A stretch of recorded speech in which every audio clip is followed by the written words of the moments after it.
The more I think about it, every brand you admire, every person you look up to, every movement that changed something, it started with one person who believed so completely in something no one else could see that eventually reality had no option but to catch up with them. But you have to go for it first, every single time. You have to be willing to look foolish, to sound crazy, to keep moving even when no one is clapping yet. Because belief isn't something you wait to receive. It's something you choose every morning.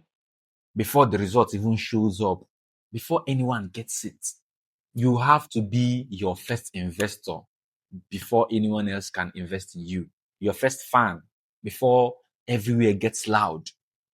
Because the moment you fully commit to the vision, something shifts. Not just in you, in the energy around you.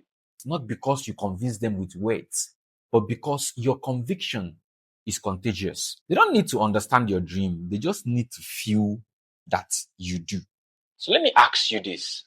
Are you fully believing in your vision? Or are you still waiting for someone to give you permission? Just something you should think about for today. So if you would like to follow us in this journey, please give us a like, subscribe, and turn on to the notification because we have more coming up.